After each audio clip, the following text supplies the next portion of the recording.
When I arrived home and tried to open the front door, it was already unlocked. I wondered if my husband had forgotten to lock it when he left for work, so I went inside. However, I noticed something unusual.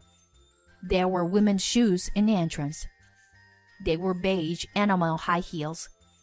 The moment I saw them, my heart felt like it stopped, and I felt a sharp pain.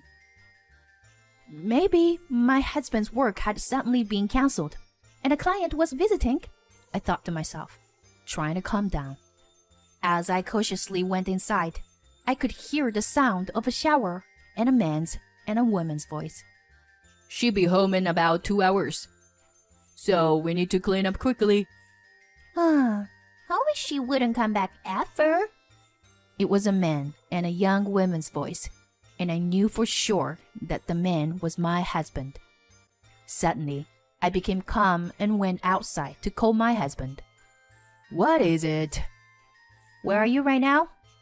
"What? I'm at work, obviously." If that's the case, the men and women inside my house are strangers to me and would be considered burglars. I immediately reported to the police that there were burglars in my house. My name is Susie, a 36-year-old company employee. I live with my husband Tyson and our 5-year-old son. I met my husband when I was already past my 20s, and until then, I was a self-proclaimed workaholic. I was fortunate to find a job that suited me after graduation from college, and I enjoyed working with good people. Even when my friends started getting married, one after another in their 20s, I didn't feel any particular urgency because I was enjoying my work. When I was in my 30s, a friend told me that she had met a boyfriend on a dating app, so out of curiosity, I decided to give it a try. That's how I met my current husband. We both loved movies and could talk about them for hours. After a few dates, I started thinking about marriage, and it seemed that my husband had the same feelings, so we started dating with the assumption that we would get married soon. We got married a year and a half after we started dating, and our son was born the following year. When I was in my 20s, I thought it was okay not to get married, but now I'm grateful that I met my husband and was able to have a son. I never imagined how precious to give birth to a child and become a mother. We are a dual-income couple, and we share housework and childcare. I'm responsible for taking our son to nursery school in the morning, and my husband picks him up in the evening. Since my work often ends later than my husband's, he often cooks dinner, picks up our son from the nursery. Although my husband bears slightly more of the burden of housework, I think the balance is maintained because I have a higher income.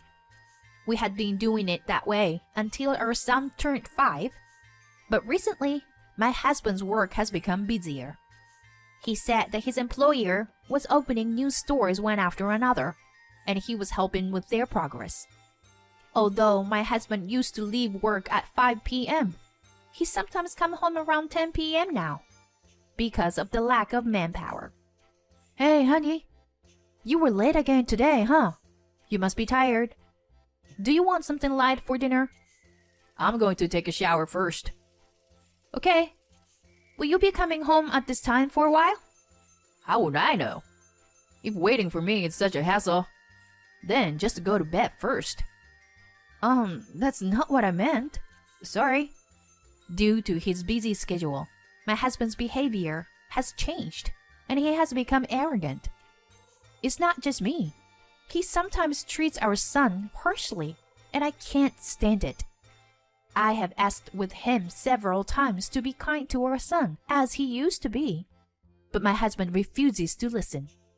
I used to believe that his change in behavior was due to his busy schedule, and I waited for his work to calm down. Since my husband's return home was delayed, I started leaving work early to pick up our son. It was more challenging to finish work earlier than before, but it made me happy to be able to pick up our son.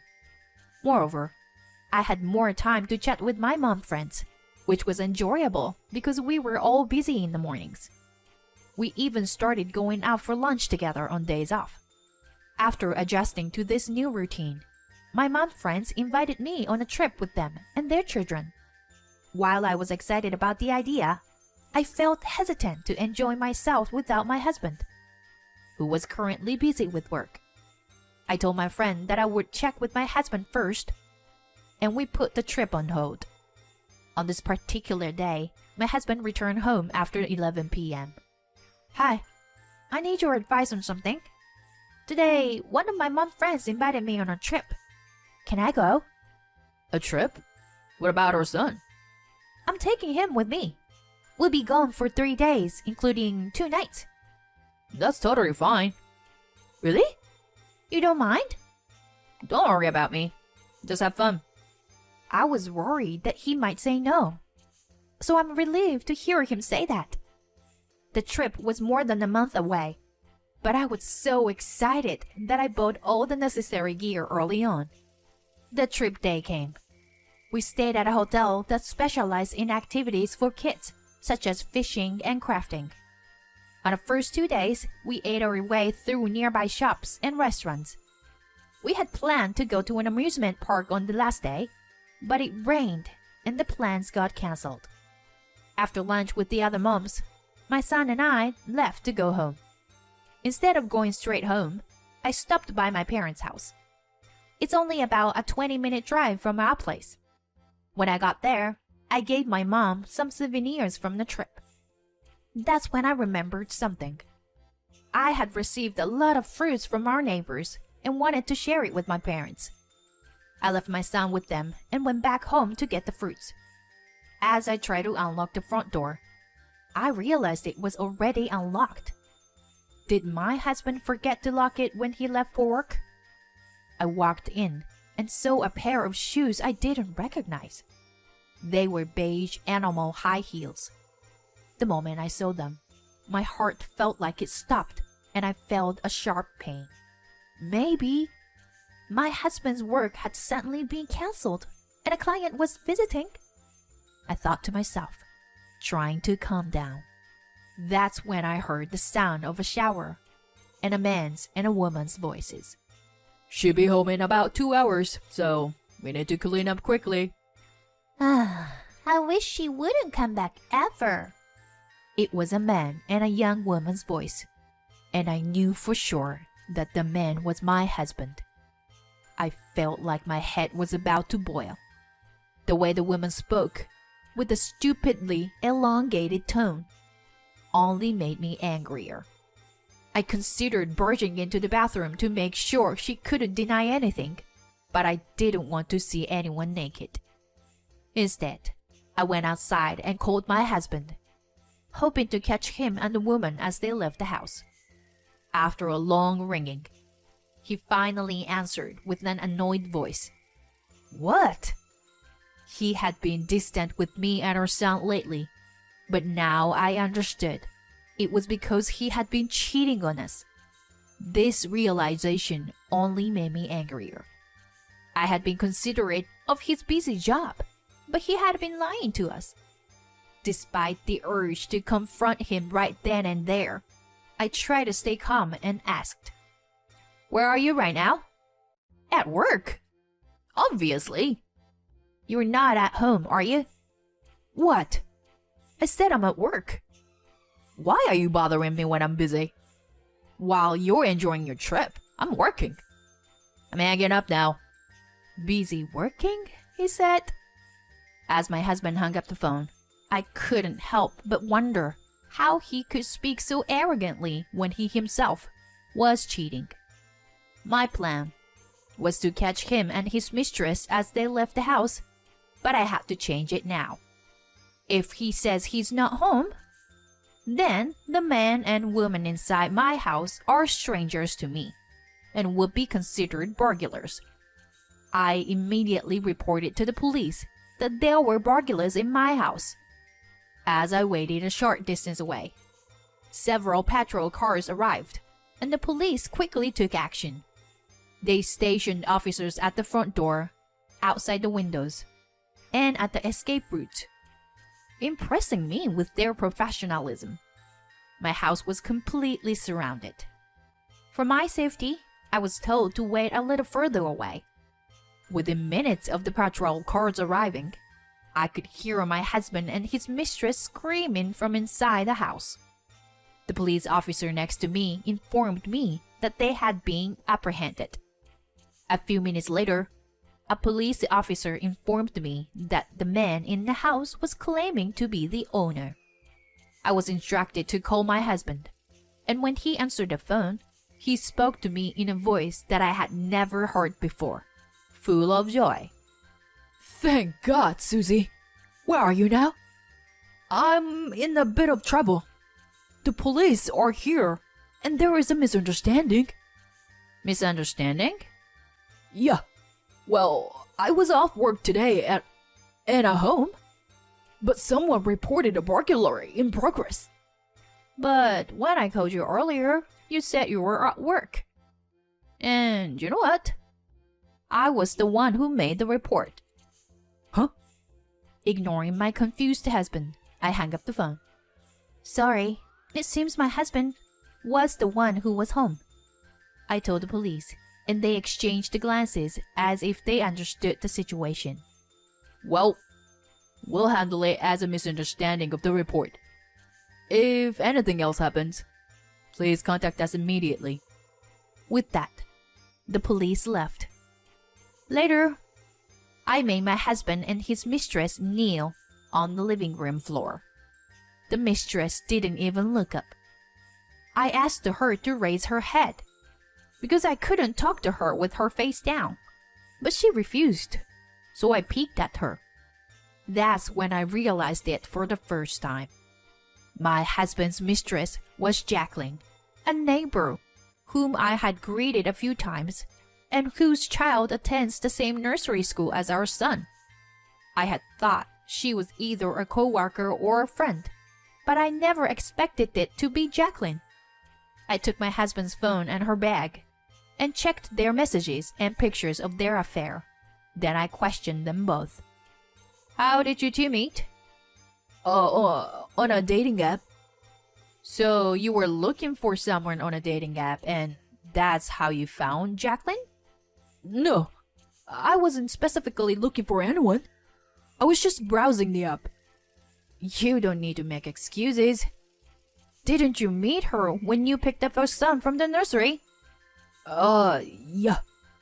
Did you know it was Jacqueline when you contacted her on the dating app? Well, no. I didn't know it was her at first. I only realized this after we started talking and met in person. I wasn't trying to target her from the beginning or anything. Well, that doesn't really matter now anyway. When I hurriedly checked my husband's smartphone, I found a matching app in the app list. Looking at their exchanges in the matching app, it seemed that they were meeting twice a week. My husband had also contacted her during my trip, saying that they could stay at home during that time. After taking photos of all the exchange screens, I decided to call Jacqueline's husband.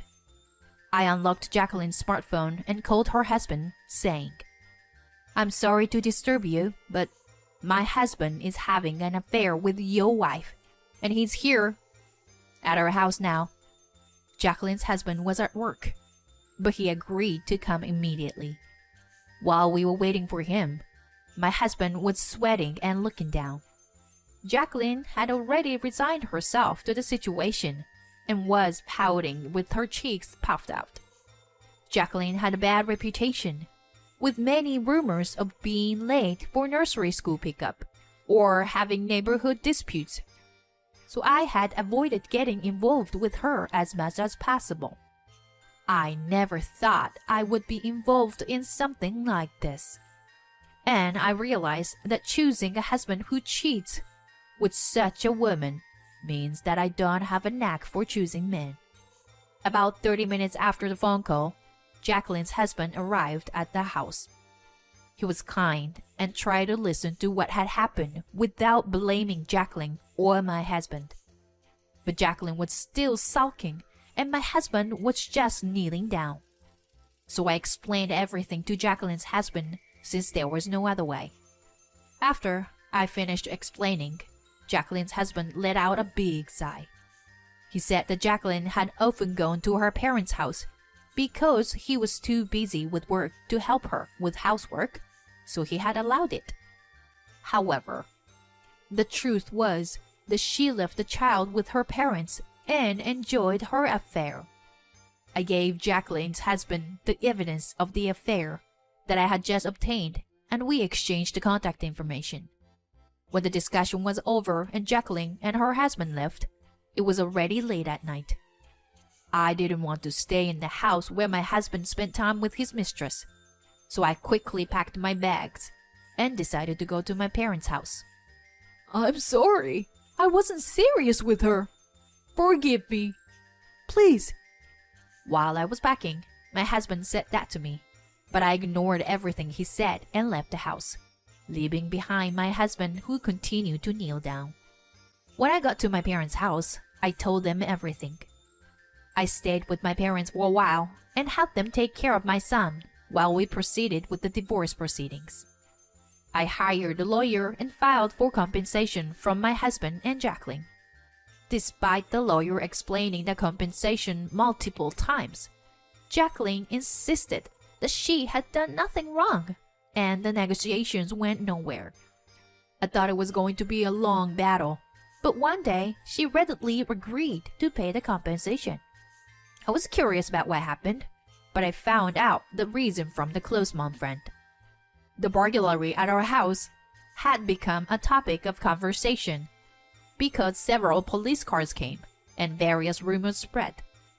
I don't know where it leaked from, but the rumor that my husband was having an affair with Jacqueline spread, and Jacqueline became more and more the subject of gossip.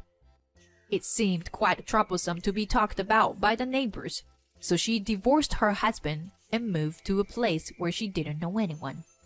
Jacqueline's child was taken over by her husband. He intended to go to court for custody, but Jacqueline apparently gave up custody, saying the child was in her way. I was worried that it would be stressful for the child if his mother was gone, but I heard that he was doing well and was full of life. The only thing left was to talk to my ex-husband. I sent him the same paperwork requesting alimony, but he replied that he didn't have the money to pay. Even when I said he could pay in installments, he said he couldn't because he had no income. When I looked into it, I found out that my ex-husband had secretly quit his job when he started cheating with Jacqueline. Moreover, he had used my savings without permission to invest. He was planning to increase his wealth through investment and obtain a passive income. However, because he started investing without proper study, he quickly ran out of money and currently he has no income. I decided to claim not only compensation and child support, but also the amount he used from my savings. After a long discussion, I got my ex-husband to agree to pay everything, and the divorce was finalized. I stayed with my parents for a while, but now I have started living with my son. I resigned from my company and now work as a freelancer. Although my income has decreased slightly, I am okay because I have enough to get by. More importantly, I have more time with my son than before and can spend my time meaningfully with my friends. I may have made my son feel lonely because of the divorce, but I want to give him a lot of love to make it up for it.